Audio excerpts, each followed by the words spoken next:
Peace and greetings. Welcome to part 1 of this 3-part inner child healing series with me, Deja Serenidad. So, for those of you who are new to me, my name is Deja, and I'm originally from Atlanta, Georgia, but I'm living here in the beautiful Osa Peninsula of Costa Rica. And in my time abroad, I actually unlocked a lot of deep healing through connecting with myself, connecting with nature in a way that I never did before when I was a child.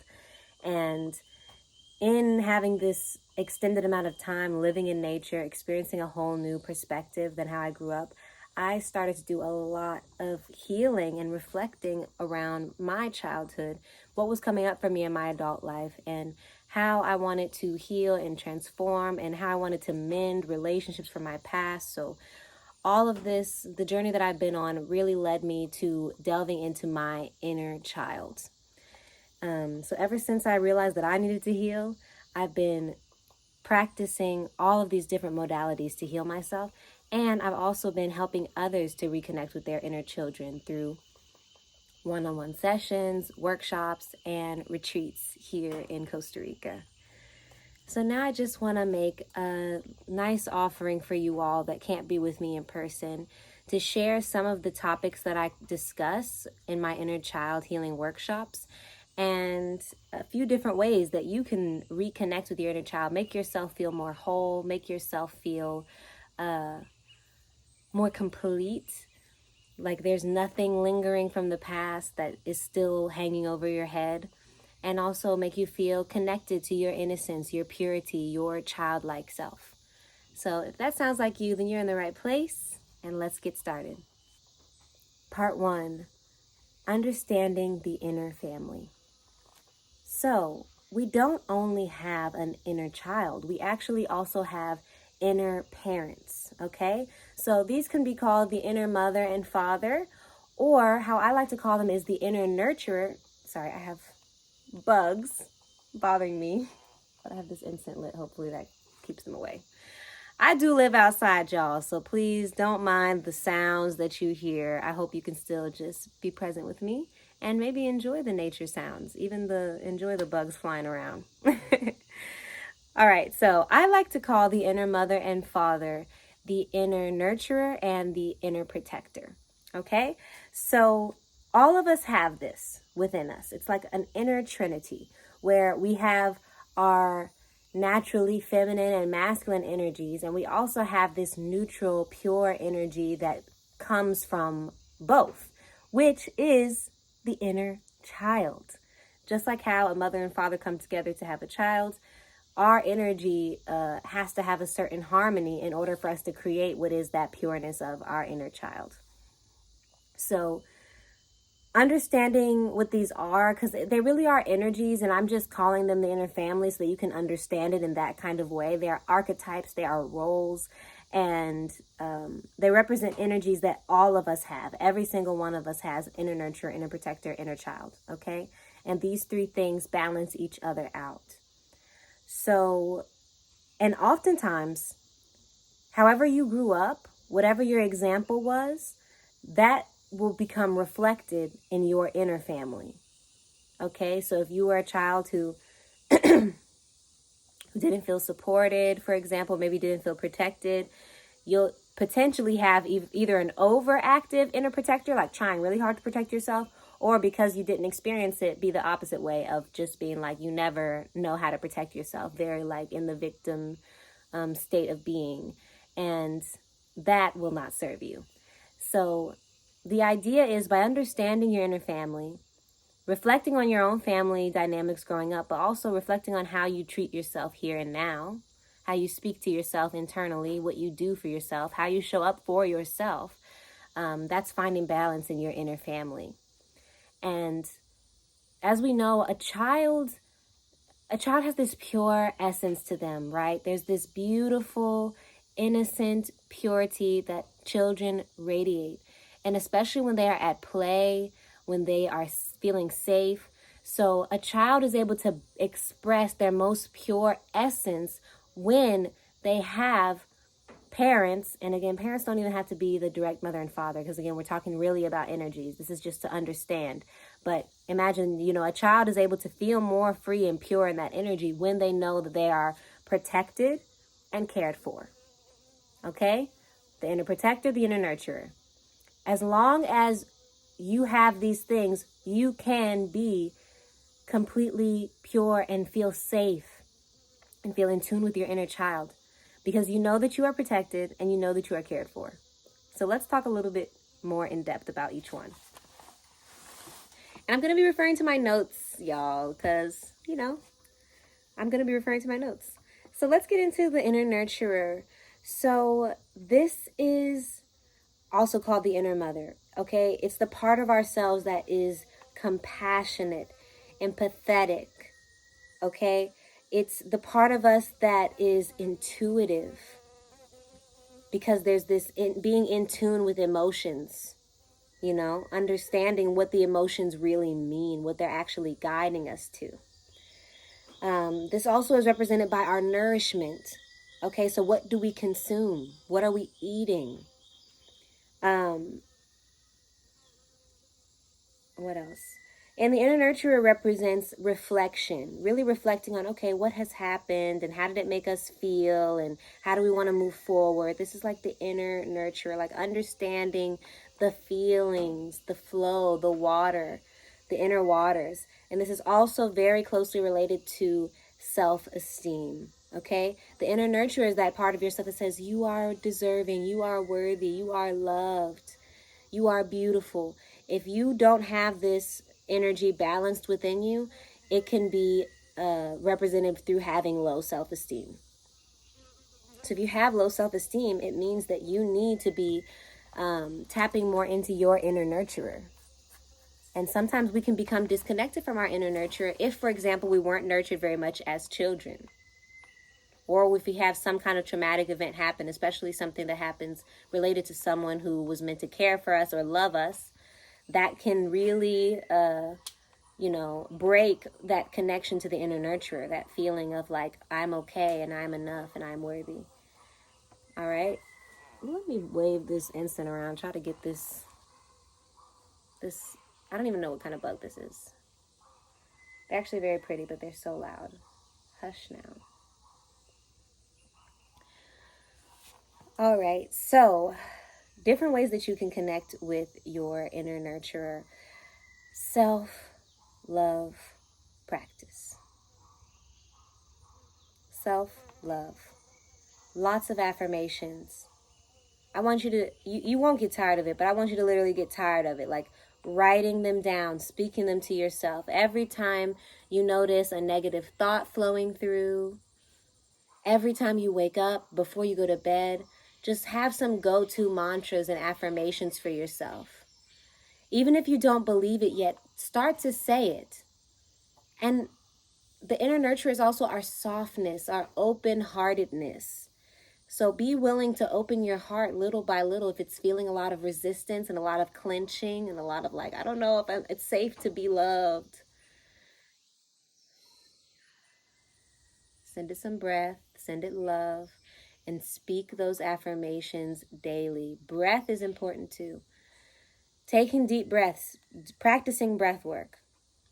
I'm going to do a breath work series as well.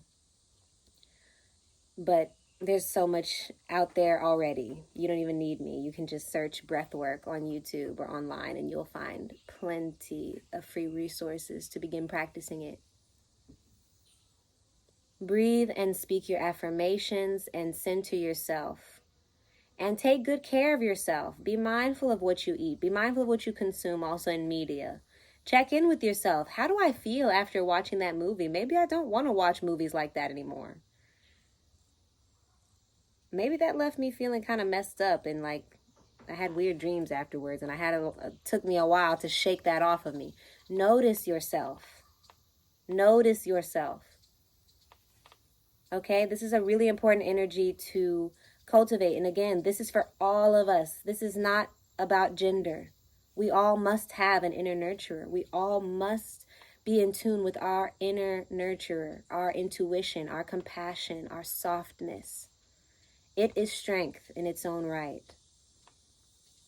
And whether you're a man or a woman or a non-binary person, whoever you are, if you are not in tune with your inner nurturer, then you're probably not having a great time.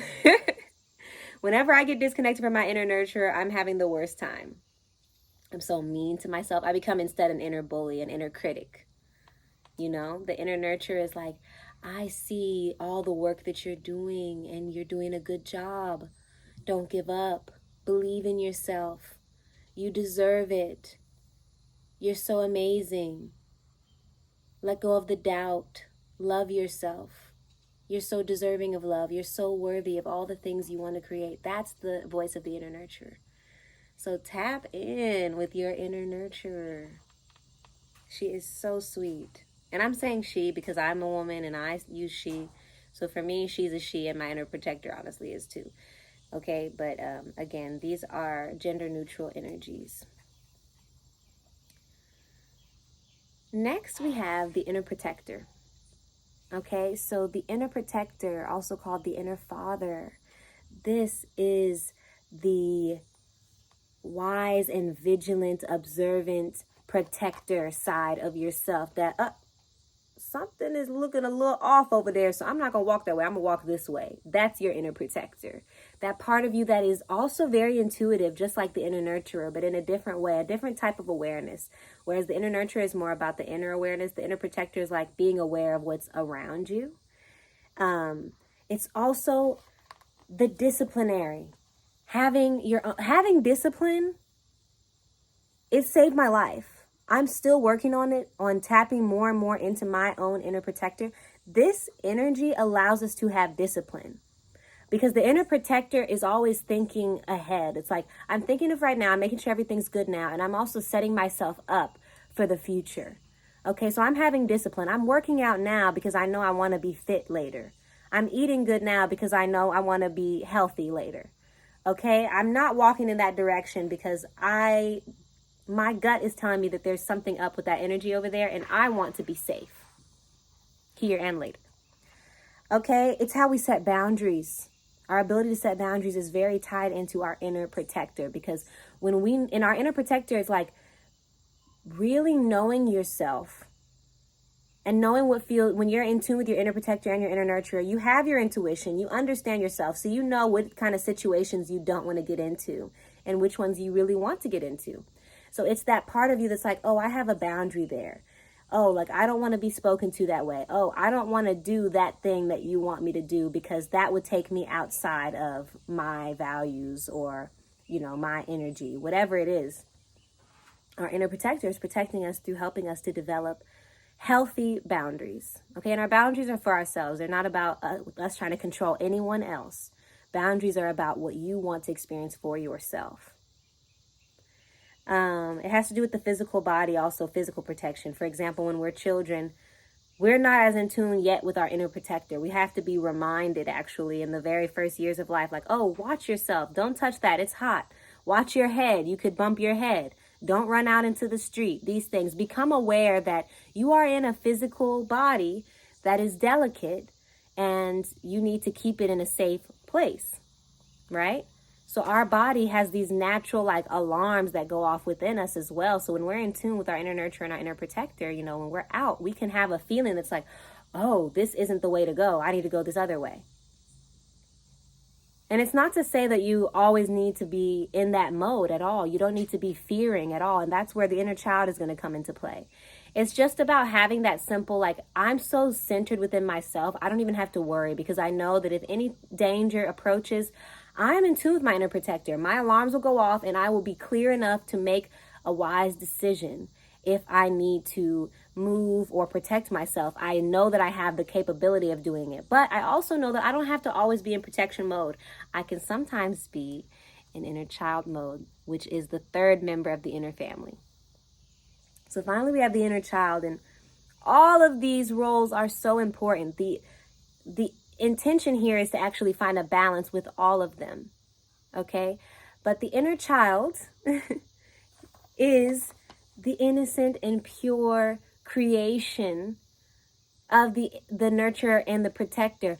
I am so cared for. I am so safe. And now I can play. And remember, this is all part, I'm talking about 3 beings, but these are energies within one person, okay? So you, by having a balanced inner family, will experience this feeling of deep love and compassion, safety, and freedom.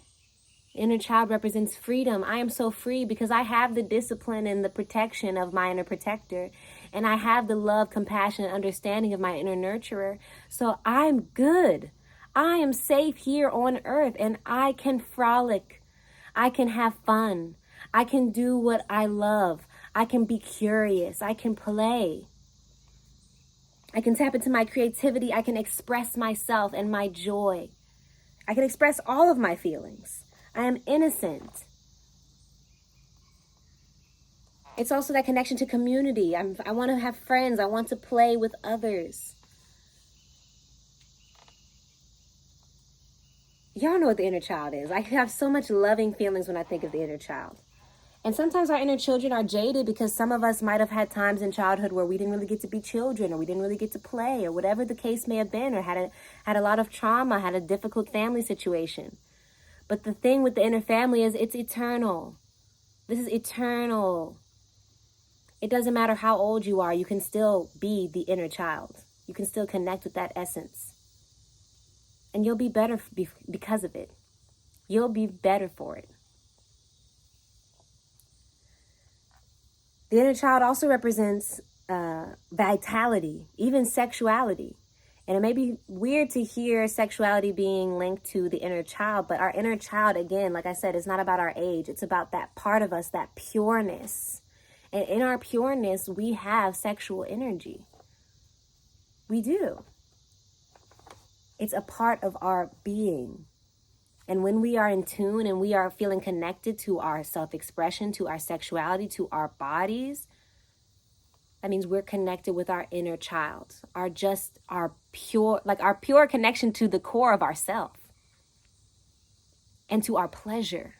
I think that's why even sexuality came up for me as I was journaling about this. Like, the inner child understands pleasure. Okay? And even when we are children, we have our expression of sexuality. And I'm talking about just in our being, not in actual sexual acts, because I do feel like that is preserved for later, after going through puberty and after understanding the self a lot more, then coming into sexuality with others. But we first understand our sexuality for ourselves. It's just like queer people. Most queer people know that they're queer before they even hit puberty. Why is that? Why? Even me, I knew that I liked boys. I knew that I liked men before I went through puberty. Why did I already know? I already thought of myself someday kissing boys and, being with boys. I already thought about that as a child because I already had sexuality. I already knew myself. I was like, yeah, that's who I like. I could already understand on a certain level. I wasn't ready to express sexuality with other people because I was a child. But I was ready to start to understand it for myself. And that's an important time to have as well. And if you feel confused at all about your sexuality, that can also be a disconnect from your inner child. Understanding what you want at the core of yourself. Before getting programmed and socialized, what do you really want in this life? So yeah, y'all, if you want to understand where you're at with your inner family, then just start to notice yourself. Start to observe yourself. Notice how often you're in that self-love place, how often you're in that I need to protect myself, I need to get this work done and handle this business energy. And when you're in that, I'm just at play because everything is taken care of, so I don't even have any worries. I am free. I am happy. I am in tune with myself. I'm experiencing pleasure and love and joy and vitality. Are you noticing, as I say these things, do you feel like you're lacking in one of these things? Do you feel like one of these or more of these there's a lot of focus and a lot of energy, and then some there's less? Find a way to balance these out. Find a way to feel balanced within yourself, within these energies. Remember that they all serve a purpose, but you don't want to overdo any of them, okay? You can be the inner child all day, but you need to have discipline sometimes, or else you won't have the means to create a space for that child to play, And focus on your joy, enjoy the process. Don't be hard on yourself if you're thinking, oh, I'm disconnected from my inner nurturer or my inner protector or my inner child. Don't worry about that. Actually, just invite, oh, now I can connect with my inner protector more.